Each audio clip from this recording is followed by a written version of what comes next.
Well, now, the world's first comprehensive climate change agreement was reached in Paris yesterday. It's been hailed by President Obama and others as the best chance we have to save the planet. The core of the deal is legally binding, committing nearly 200 countries who took part to take action to address global warming and climate change. Well, I'm joined now from Hull by John Prescott, Lord Prescott, the former Deputy Prime Minister, of course, and now Chair of the Council of Europe's Environment Committee. He was the EU's negotiator on the Kyoto Protocol in 1997. Very good morning to you, Lord Prescott. And tell me then, mentioning 1997, how does this agreement build on the groundwork you and others achieved back then? Well, this is a remarkable deal, but to compare it to Kyoto, I was only negotiating for the 40 industrial countries, and America were with us. It's only when President Bush came in that he took out of the agreement. So it was a smaller country, but it did recognise the of carbon, climate change and temperature. That has now gone in the last 20 years to this new deal. It is a remarkable deal. It is global. It accepts the science. And I met with the French minister, and with the French minister and indeed Miliband, and we gave him this report. We hope to work with him if we'd have won the election. And all the points in this, 12 major points, are now in this new agreement. So I'm quite pleased with it. It recognises the science. It sets a target. It has a legal framework. It recognises we must switch from oil and coal and now into the renewables. That was embodied in this agreement, so of course we must say it. I only pity we've been there in the negotiations.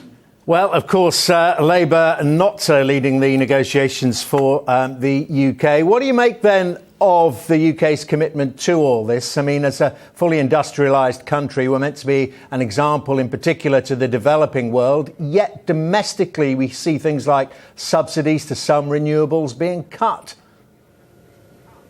Yes, well, this is an important point. You had to get an agreement between the developing countries and the rich countries. We didn't have to deal with that Kyoto. It was only the rich countries. Now you have to have a global agreement. They've all signed up for it. But do bear in mind, if you notice, there wasn't a vote on this one. There wasn't a vote at the Kyoto. You have to then begin to put it into a protocol, and then you have to sign up for it. And we'll see what happens then. Unfortunately, this government has moved away from the main recommendations. It's reducing the subsidies for renewable, which the conference says you must do, and give up some of the coal. And it's give it to the oil industry that we're trying to move away from an economy on fuel, on oil, on coal. But India and China are still going to do some of that. So there are difficult things to come. And that's why in Britain we brought in the Climate Change Act. No other country's got that act with an independent review. So I welcome the review in the beginning. But the next stage must be now to strengthen parliamentarians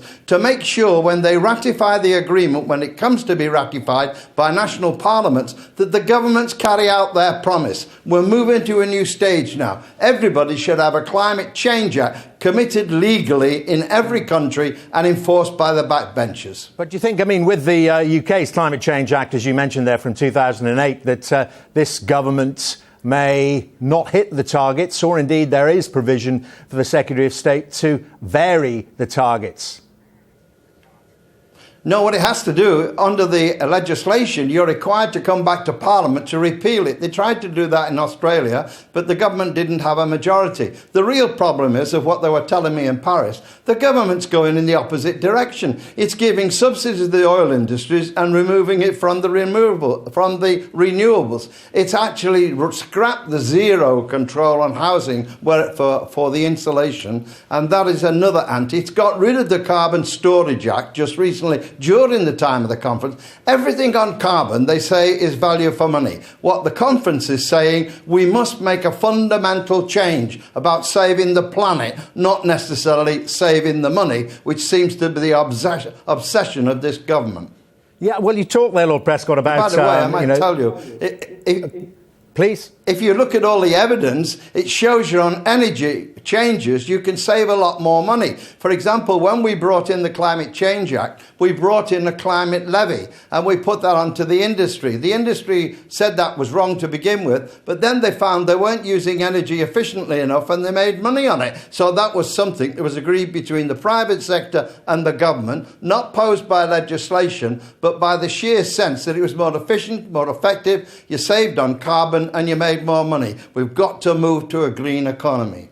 OK, well, you're clearly of the view that Britain's commitment to dealing with greenhouse gas emissions would be safer under a Labour government. But, of course, the prospect of that happening under Jeremy Corbyn's leadership still seem to be very far away. The attacks just keep coming. One of the very latest from Tony Blair, calling him a tragedy. Well, everyone's entitled to a view. A lot of people voted for Jeremy as the leader, and he's the one that's leading us at the moment. Interesting, he supports the climate change. The Tories don't really. They want to undermine what we did. But at the end of the day, the party will sort it out. He's only been in a few months, for goodness sake. Let us keep going. An awful lot of people to support him, and we'll get on with getting the policy concentrated. I know that the press are obsessed with Jeremy. Well, they've always been obsessed with Labour leadership, whoever it was. Let's get on with the job and give him a chance, for God's sake. But it's about a united Labour Party, isn't it? And there's all this talk of Jeremy Corbyn now having won Oldham and given that free vote on Syria, recasting the party, the front bench team, more in his own image. Do you think that would be a wise way to approach the future? Well, I've been in Parliament for 40-odd years. I've seen a number of leaders come along and they change it as they think. What Jeremy seems to be saying, I want the party more involved in it. Well, that's an argument for us to have. As the leader, he has earned the right democratically to lead the party. What we now is go through the process. But there are some people in the party who I call the bitterites, want to continue the war that they lost. The party has spoken, we have the leader, and he has to recognise being a leader, perhaps, more than representing a protest movement. Either way, he's a different man, isn't he? Either way, quite a people seem to be saying we want him there. But at the end of the day, Jeremy will have to decide there is a balance between what is the leadership of the Labour Party and representing that, a very difficult job, and the one of having to carry out commitments, say stop the war. He's been in that all over years. Do you just want him to say, sorry, I'm not going to do it? It's only a few MPs demanding that, by the way, not all the MPs. He's keeping to what he thinks are his principles, and I have to say,